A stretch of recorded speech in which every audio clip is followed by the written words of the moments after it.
중국은 왜 고구려를 침입했을까요? 땅을 넓히기 위해서였을까요?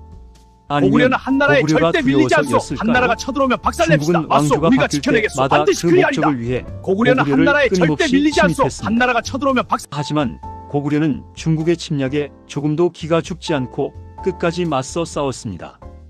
이 답은 마지막에 저랑 같이 한번 얘기해 봅시다.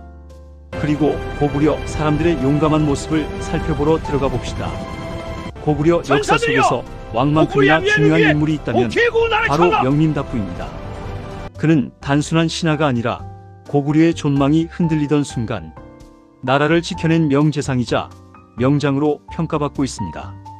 그의 활동 시기는 고구려, 태조왕과 신대왕 시기로 당시 고구려는 내부적으로 왕위 계승 문제와 귀족 세력 간 갈등이 심화되고 있었고 외부적으로는 중국 후한의 압박이 점점 강해지는 상황이었습니다. 고구려는 이미 태조왕 이후로 국가 체제가 어느 정도 정비되었지만 여전히 부족 세력의 영향력이 강했고 왕권이 완전히 안정되었다고 보기는 어려웠습니다. 왕이 바뀔 때마다 정치적 혼란이 발생했고 권력 다툼이 잦았습니다. 이런 상황 속에서 등장한 인물이 바로 명림답부였습니다. 명림답부는 뛰어난 판단력과 강한 충성심을 가진 인물로 알려져 있습니다. 그는 단순히 무력만 뛰어난 장수가 아니라 국가의 장기적인 안정을 고민하는 전략가였습니다. 초기에는 왕을 보좌하는 신하로 활동했지만 곧 고구려 정치의 핵심 인물로 떠오르게 됩니다. 그의 진짜 역할은 단순한 관직을 넘어 국가가 혼란에 빠질 때 중심을 잡아주는 기둥과 같은 존재였습니다. 나이가 많은 태조왕은 동생인 수성에게 왕위를 잊게 하려고 했습니다. 그러나 명립답부는 폐하, 수성 장군은 성격이 몹시 거칠고 사나워 임금이 된다면 많은 사람이 다치게 될 것이 옵니다. 명림답부는 태조왕에게 수차례 말을 했으나 태조왕은 듣지 않았습니다. 차대왕과 신대왕 시기 고구려는 왕위 계승 문제로 큰 혼란을 겪었습니다. 기존 왕의 죽음 이후 정치적 공백이 발생했고 귀족 세력 간 권력 경쟁이 심화되었습니다. 이때 명림답부는 강력한 결단을 내립니다. 그는 신대왕을 왕으로 옹립하며 국가의 질서를 빠르게 회복하는 데 중요한 역할을 했습니다. 신대왕 이전 차대왕이 왕위에 오른 뒤 수많은 충신들을 죽였습니다. 백성들의 불만이 하늘을 찌르자 도저히 참지 못한 명립답부는 차대왕을 죽이고 동생인 신대왕을 왕으로 옹립했습니다. 명립답부는 신대왕에게 건의했습니다. 폐하 억울하게 감옥에 갇혀있는 죄수들을 모두 풀어주시옵소서. 신대왕도 명림답부의 뜻에 찬성했습니다. 명림답부는 더 나아가 차대왕의 아들인 추한도 용서하자고 건의해서 그를 양국군으로 봉안했습니다. 명림답부는 그동안 고구려가 오브로 나누어져 분열되었던 백성들을 한마음으로 합치는데 노력을 다했습니다. 명림답부는 왕권을 강화하고 귀족 세력의 지나친 권력을 견제하며 중앙 집권 체제를 강화하는 데 힘썼습니다. 이는 이후 고구려가 안정된 정치 구조를 유지하는 데 큰 도움이 되었습니다. 또한 그는 국가의 행정과 군사 체계를 정비하는 데에도 적극적으로 참여했습니다. 내부 갈등을 최소화하고 왕을 중심으로 한 통치 구조를 확립하려는 그의 노력은 고구려 정치의 수준을 한 단계 끌어올리는 계기가 되었습니다.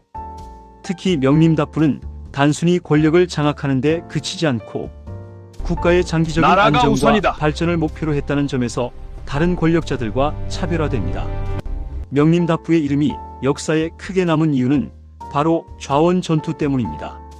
169년 신대왕 5년 한나라가 요동을 다시 찾았습니다. 태조왕 때 패배 이후 다시 침입해 온 것입니다. 당시 후한은 대규모 군대를 동원해 고구려를 침략했습니다. 후한의 군대는 병력과 장비 면에서 훨씬 우세했으며 고구려는 국가의 존망이 위태로운 상황에 놓였습니다. 신하들은 우리나라 산이 높고 길이 좁아 적은 숫자로도 많은 적을 막을 수 있으니 적이 쳐들어오는 길목을 미리가 지키면 쉽게 적을 막을 수 있다고 왕에게 고합니다. 그런데 명림답부는 반대합니다. 폐하 많은 군사들과 싸우면 우리 군사들도 많이 다치게 될 것이옵니다. 한나라 군사들은 식량을 가지고 먼 길을 오느라 어려움이 많을 것입니다. 겨울이 얼마 남지 않았소. 않았습니다. 성 안에서 기다려야 하오. 백성들에게 집안에 곡식과 옷 등을 모두 성 안으로 가져오도록 명령을 내려주십시오. 명림답부의 계략이었지 태조왕이 쓴 방법과 같은 계략이었습니다. 신대왕은 고구려군의 지휘권을 명림답부에게 맡깁니다. 그는 정면 승부를 피하고 지형을 활용한 전략을 선택했습니다. 적을 깊은 산악지대로 유인하고 보급이 끊기도록 유도한 뒤 결정적인 순간에 공격하는 전술을 사용했습니다. 좌원 전투에서 고구려군은 기습과 유인, 작전을 통해 후한 군대를 크게 격파했습니다. 이 승리는 단순한 전투의 승리가 아니라 고구려가 외세의 압박을 이겨내고 독립을 지켜낸 역사적인 사건이었습니다. 특히 고령의 나이에도 불구하고 전투를 지휘했다는 점은 명림답부의 강한 책임감과 헌신을 보여줍니다. 그의 전략과 결단은 고구려가 강대국과 맞서 싸울 수 있는 자신감을 심어주었습니다. 명림답부는 좌원 전투 이후 단순한 승리의 장수를 넘어 나라의 기둥으로 불렸습니다.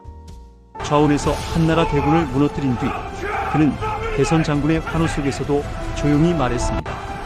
이 승리는 칼의 힘이 아니라 나라를 지키겠다는 마음의 힘이다. 병사들은 그의 한마디에 다시 창을 움켜쥐었습니다. 전투가 끝난 뒤에도 그는 멈추지 않았습니다. 한나라의 기세가 전사들이여, 꺾인 충성으로 틈을 싸워라! 타 선비족과 연합해 전진하라! 국경 승리는 우리의 밖으로 것이다! 밀어내려 했으나 여러 부족의 이해관계가 엇갈리며 뜻을 완전히 이루지는 못했습니다. 그럼에도 그는 항상 끝까지 우리는 대비를 최악의 늦추지 관계를 않았고 생각해야 된다. 왕에게는 늘 최악의 상황을 먼저 준비하라 조언했습니다. 항상 우리는 밤이 깊으면 그는 홀로 군막 밖에 서서 북쪽 하늘을 바라보았다고 전해집니다. 나라가 강해야 백성이 산다는 말이 그의 입버릇이었습니다. 명림답부가 전투에 활용한 전투 방식이 청야 전술입니다. 민가의 가옥, 우물, 수확 가능한 식량 등을 불태워 보급을 끊는 극단적 전술입니다. 이후에도 고구려는 이 전술로 수많은 전투에서 승리를 거둡니다. 179년 신대왕 15년 9월 113세의 나이로 세상을 떠나기 전 그는 왕에게 이렇게 말했다는 이야기가 전해집니다. 신은 다만 나라의 방패였을 뿐입니다. 부디 백성을 먼저 생각하소서. 왕은 부디 크게 백성을 통곡하며 먼저 신이 생각하십시오. 조문하고 7일간 정사를 멈추었으며 길산에 예를 다해 부디 묘를 마련하게 백성을 했습니다. 먼저 생각하십시오. 그의 말년은 화려하지 않았으나 권력을 사사로이 쓰지 않고 끝까지 충정을 지킨 삶은 더 빛났습니다. 왕이 아니었지만 전사들이여! 왕을 바로 세운 명령대청에서 인물 우리 자- 장수였지만 칼보다 신념으로 기억되는 사람. 전사들! 고구려의 하늘 아래에서 명림답부의 이름은 충성과 전략 그리고 국가를 위한 헌신의 상징으로 오래도록 울려 퍼졌습니다. 명림답부의 가장 큰 역사적 의의는 한 번의 승리에 있지 않았습니다. 그는 적군이 전쟁에서 쳐들어간다. 적을 물리친 지도를 봐. 장수이면서 본소이다. 동시에 북쪽 산쪽은 지원군을 나라의 기다리시다. 중심을 바로 여호야! 세운 적군이 정치가였습니다. 쳐들어간다. 고구려가 흔들리던 시기 그는 왕권을 안정시키고 귀족 세력의 균형을 조정하며 중앙 집권 체제를 다져나갔습니다. 특히 좌원 전투의 승리는 단순한 군사적 성과가 아니라 고구려가 외세에 굴복하지 않는 독립국가로 설 수 있는 분기점이었습니다. 만약 그 전투에서 패했다면 고구려는 한나라의 압박 속에 크게 위축되었을 가능성이 큽니다. 그의 진정한 힘은 칼보다 판단력이었습니다.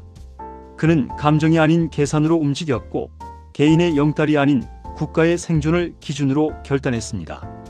왕이 아니었지만 어떻게 하면 국정의 이 방향을 고구려를 지킬 설계했고 수 있을까? 권력을 탐하지 않았기에 오히려 더 큰 신뢰를 얻었습니다. 어떻게 하면 이 이는 오늘날 현실 정치에도 시사하는 바가 큽니다.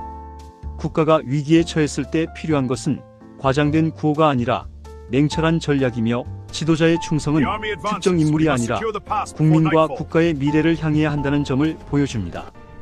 명림답부는 영토를 넓힌 정복 군주는 아니었습니다. 그러나 훗날 광대한 시대를 열 수 있었던 토대를 지켜낸 설계자였습니다.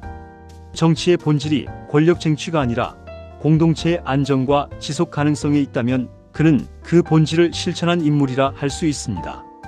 결국 그의 이야기는 한 사람의 지혜와 절제가 나라의 운명을 바꿀 수 있다는 사실, 그리고 진정한 리더십은 앞에 서는 힘이 아니라 중심을 지키는 힘이라는 역사적 교훈을 오늘에도 던져주고 있습니다. 구독, 좋아요, 알림 설정은 더 좋은 영상 제작을 위한 힘이 됩니다. 다음 이야기는 Receive the grain 농부 with 출신의 gratitude. 명재산 Yes, my 을파소에 lord. 대한 Ensure it is shed 이야기입니다. fairly. 기대해 주세요.